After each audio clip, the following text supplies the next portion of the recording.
बहुत समय पहले की बात है। एक गुरु अपने सभी शिष्यों के साथ नदी में नहाने के लिए गए थे।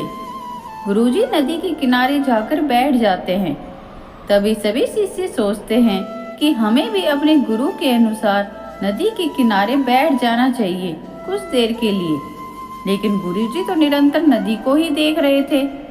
गुरुजी नदी में उतर ही नहीं रहे थे। तभी शिष्य व्याकुल हो जाते हैं। लेकिन सुबह से शाम हो गई, गुरुजी नदी में उतरे ही नहीं। अब शिष्य सोचते हैं कि गुरुजी क्या कर रहे हैं, ये नदी में तो उतर ही नहीं रहे। लेकिन गुरुजी के सामने किसी की बोलने की हिम्मत नहीं हो रही थी। लेकिन एक शिष्य के सब्र का बांध टूट जाता है और वह कहता है कि गुरुजी, हम नदी में कब उतरेंगे, हम किसका इंतजार कर रहे हैं। तभी गुरुजी शिष्य की तरफ देखकर मुस्कुराते हैं और कहते हैं कि नदी के जल का बहाव रुक जाएगा तब मैं इस नदी में उतरूंगा। तभी सभी शंका में आ जाते हैं और सोचते हैं कि गुरुजी ये क्या कह रहे हैं, ये नदी का बहाव कैसे रुक सकता है।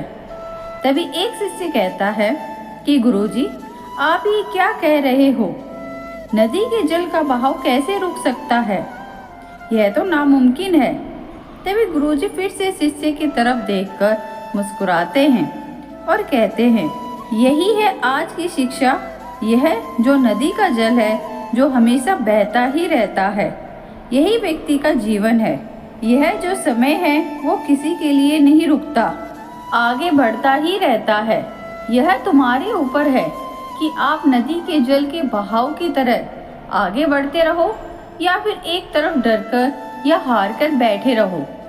ये जो नदी की लहरें हैं, ये सुख और दुख है। ये सुख और दुख दोनों बनते रहते हैं और मिटते रहते हैं। जैसे नदी की लहरें बनती रहती हैं और मिटती रहती हैं। लेकिन तुम इस नदी की लहर नहीं हो, तुम इस नदी के जल के बहाव के समान हो। बहाव कितना भी परेशान हो जाए, बहाव कितना भी थक जाए, लेकिन उस नदी के जल का बहाव को आगे बढ़ाना ही होता है।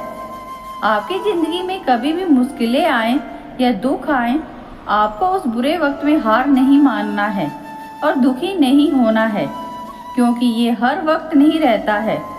बुरे वक्त का भी बुरा वक्त आता है। ये बात हमेशा ध्यान रखना। धन्यवाद।